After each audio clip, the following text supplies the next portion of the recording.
எல்லாருக்கும் வணக்கம். சேரன் ரொம்ப ஆழமான அழுத்தமான கருத்துக்களை சொல்லக்கூடிய ஒரு அற்புதமான டைரக்டர். இந்த படம் திருமணம் படத்தில் அந்த ஆடியோ பார்க்கும்போதே ஒரு கல்யாணத்தில் எத்தனை பிரச்சனைகள் வரும், எத்தனை தடைகள் வரும், அதில் எல்லாம் மீறி எப்படி ஒரு கல்யாணத்தை பண்ணுறாங்க அப்படிங்கிற மாதிரி எனக்கு தெரிஞ்ச ஒரு ஒரு ஒரு அவுட்லைன் அந்த மாதிரி எனக்கு தோணுச்சு. பட் ஐம் ஷுர் இந்த படம் கூட ரொம்ப எல்லாருடைய மனசையும் தொடக்கூடிய ஒரு அருமையான படமாக அமையும்னு நான் நினைக்கிறேன். அண்ட் என்னுடைய வாழ்த்துக்கள் ஃபார் திருமணம் டீம் எல்லாருக்குமே என்னுடைய வாழ்த்துக்கள். தேங்க்யூ.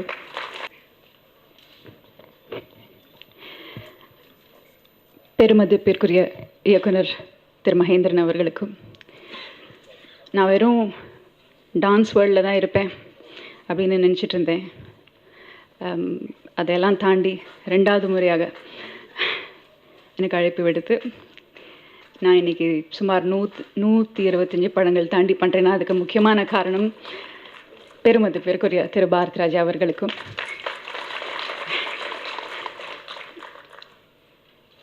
திரு KS ரவிக்குமார் அவர்கள். அவரோட 3 படம் முக்கியமான படம் மிஸ் பண்ணிட்டோம் அப்படிங்கிறது 2 பேருக்கும் பரஸ்பரம் ரொம்ப வருத்தமான ஒரு விஷயம். அவர்களுக்கும், பத்திரிகை நண்பர்களுக்கும்,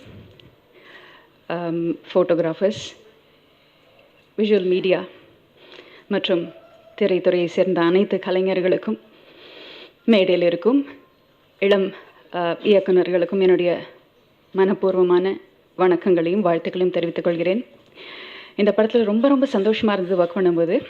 அதாவது இவங்க இன்ட்ரடியூஸ் பண்ணும்போது சொன்னாங்க, நீண்ட நாளைக்கு பிறகு நடிக்கிறேன், நீண்ட இடைவெளிக்கு பிறகுன்னு. வருஷம் ஒரு படம் வந்துட்டு தான் இருக்குது. பட் கதை சொல்லும்போது நல்லா அழகாக ரொம்ப லெங்க்தியான ஒரு கேரக்டர் சொல்லுவாங்க.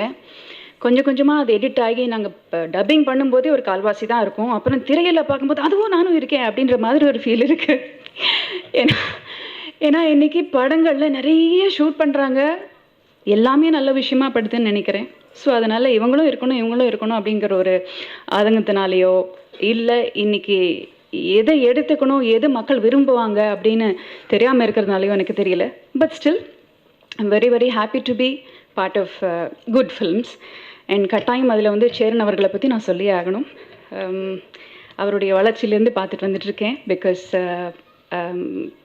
I've seen his lot of his films. But முக்கியமாக 2 சொல்லணும்னா ஆட்டோகிராஃப் அண்ட் தவம் இருந்து. ஏன்னா அவர் என்கிட்ட முதல்ல ஃபோன் பண்ணி பேசும்போதே சொன்னார், நீங்கள் கட்டாயம் அந்த படத்தில் நடிக்கணும் அப்படின்னு சொன்னார். இன்ட்ரடியூஸ் பண்ணும்போதே, நீ என்னங்க எப்படிலாம் சொல்கிறீங்க, you given wonderful films, why not அப்படின்னு.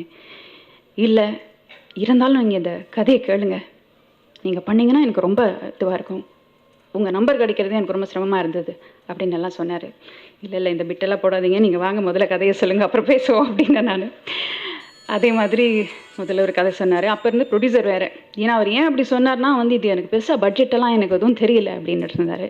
நீங்கள் அதெல்லாம் விடுங்க, we all know that your wonderful director, you can give a wonderful script to the audience. இன்றைக்கி சொசைட்டிக்கு தேவையான விஷயங்களை கொடுக்குறவர் நீங்கள் கட்டாயம் படம் பண்ணணும். Very happy to be part of this ப்ரொடக்ஷன்னு சொன்னேன். எனக்கு கதை கேட்டதுமே எனக்கு ரொம்ப ரொம்ப பிடிச்சது. நிச்சயமாக இந்த படம் பெரிய சக்ஸஸை அணுகுன்றதுல எந்த விதமான சந்தேகமும் இல்லை. I will definitely be part of this அப்படின்னு சொன்னேன். அண்ட் இப்போ வரைக்கும் ஒவ்வொரு ஃப்ரேம்லேயும் I can definitely assure you that this is a wonderful film. தயவு செஞ்சு பாருங்கள். My hearty wishes to mister Cheran. இதுக்கு மேலே நான் நிறைய டைம் எடுத்துக்க விரும்பலை, ஏன்னா இத்தனை பேர் இருக்காங்க. Thank you very much for coming and wishing all of us. Thank you.